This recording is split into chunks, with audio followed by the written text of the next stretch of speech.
दोस्तों, oil and natural gas corporation के quarterly numbers आ चुके हैं, तो उसी के बारे में हम इस वीडियो में बात करेंगे और जानेंगे कि आपको ओएनजीसी के अंदर इन्वेस्ट करना चाहिए या नहीं। चलिए शुरू करते हैं।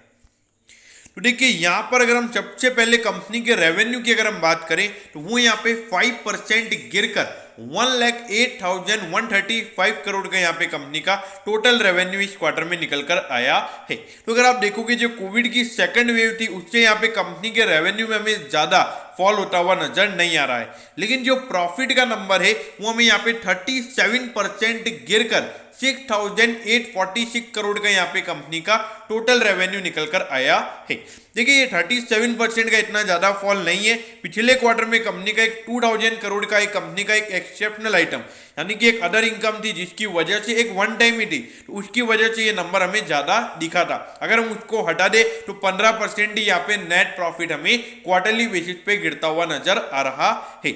अब अगर हम ईयर ऑन ईयर बेसिस यानी कि पिछले साल के अप्रैल से जून वाले क्वार्टर से अगर हम कंपनी के रेवेन्यू को कंपेयर करें तो उसके कंपैरिजन में 73% से कंपनी का रेवेन्यू बढ़ा है। यानी कि पिछले साल जो बिजनेस पे इंपैक्ट पड़ा था उसके मुकाबले यहाँ पे बहुत ही अच्छी रिकवरी हमें ओएनजीसी में देखने को मिल रही है। अब देखिए, इस बार भी कोविड के सेकंड वेव थी, इस बार भी लॉकडाउन थे, लेकिन इतने स्ट्रिक्ट लॉकडाउन नहीं थे और इतना इंडिकेशन भी है कि बिजनेस को यहाँ पे ज्यादा इंपैक्ट नहीं पड़ा।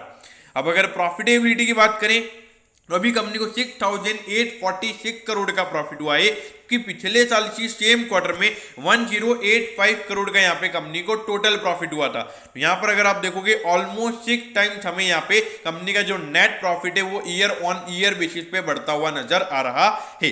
देखिए, क्वार्टरली बेसिस पे भी इतना ज्यादा डिसअपॉइंटमेंट नहीं है और यहाँ पे जो ईयर ऑन ईयर बेसिस के जो नंबर्स हैं वो तो यहाँ पे आउटस्टैंडिंग है ही है। अब ये देखिए, 1,45,000 करोड़ का इस कंपनी का मार्केट कैप है। आपको इंडस्ट्री के कंपैरिजन में थोड़े अंडर वैल्यूएशन पे मिल रहा है। उसका रीजन ये तो कि इसका 3% का डिविडेंड यील्ड है। अब ये 3% का अगर डिविडेंड देगा तो प्रीमियम वैल्यूएशन इसको नहीं मिलेगा। अगर प्राइस टू बुक रेशियो की बात करें तो वो यहाँ पे 0.72 टाइम्स है। देखिए, 160 की इसकी बुक वैल्यू है और ये स्टॉक आपको अपनी बुक वैल्यू से भी अभी सस्ता मिल रहा है। देखिए, पीएसयू स्टॉक है, ये मैं मानता हूं, लेकिन मुझे लगता है कम से कम इसका जो रेट है वो बुक वैल्यू के लगभग होना चाहिए। अब ये देखिए, अगर आप कंपनी के रेवेन्यूज की अगर हम बात करें तो ऑल पिछले साल का अगर हम रेवेन्यू कम हुआ था, जो अप्रैल से जून वाला क्वार्टर था उसकी वजह से हुआ था। बाकी कंपनी को हर क्वार्टर में लगभग 1 लाख करोड़ का रेवेन्यू होता है और अभी भी अगर आप देखोगे 1,08,000 करोड़ का यहाँ पे कंपनी को टोटल रेवेन्यू मिला है। तो अगर कंपनी पूरे साल में 1 लाख करोड़ का रेवेन्यू भी हर क्वार्टर में जनरेट करती है तो 4 लाख करोड़ का यहाँ पे कंपनी का रेवेन्यू हमें होता हुआ नजर आएगा। और अगर प्रॉफिटेबिलिटी की बात करें तो पिछले साल कंपनी को 16,000 करोड़ का प्रॉफिट हुआ था और जिसमें एक क्वार्टर में सिर्फ 1,000 करोड़ का प्रॉफिट हुआ था। और अगर आप अभी देखोगे, जो कोविड की सेकंड वेव वाला क्वार्टर था वहां पे कंपनी को 6,500 करोड़ के लगभग का प्रॉफिट हुआ है। अगर हम इसको मल्टीप्लाई बाय 4 करते हैं तो लगभग 26,000 करोड़ का कंपनी का इस पूरे फाइनेंशियल ईयर में प्रॉफिट हो सकता है। तो यहाँ पे ईयर ऑन ईयर बेसिस मुझे लगता है कि अच्छी ग्रोथ हमें देखने को मिलने वाली है।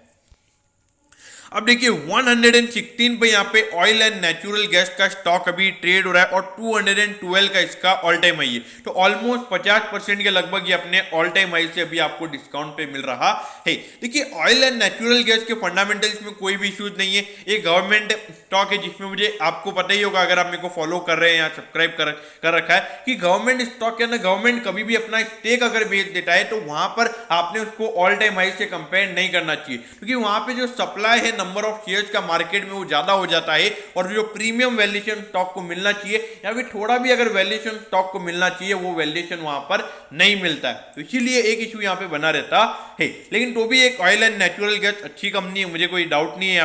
यहाँ पे एक मॉडरेट से कंजर्वेटिव इन्वेस्टर यहाँ इन्वेस्ट कर सकता है क्योंकि डिविडेंड यील्ड भी अच्छा है और यहाँ पे रिस्क टू रिवॉर्ड रेशियो भी यहाँ पे फेवरेबल नजर आता है, तो उसके बेसिस पे यहाँ पे इन्वेस्ट किया जा सकता है। और गवर्नमेंट का भी मेन फोकस हमें अभी नेचुरल गैस पे नजर आ रहा है, तो वहाँ पे जो ओएनजीसी गवर्नमेंट की खुद की कंपनी है तो उसको भी अच्छा प्रॉफिट वहाँ पे आने वाले टाइम पे हो सकता है, इसलिए इन्वेस्ट किया जा सकता है। तो दोस्तों, मैं होप करता हूँ कि ओएनजीसी के क्वार्टरली नंबर्स के बारे में आपको सब कुछ पता चल गया होगा।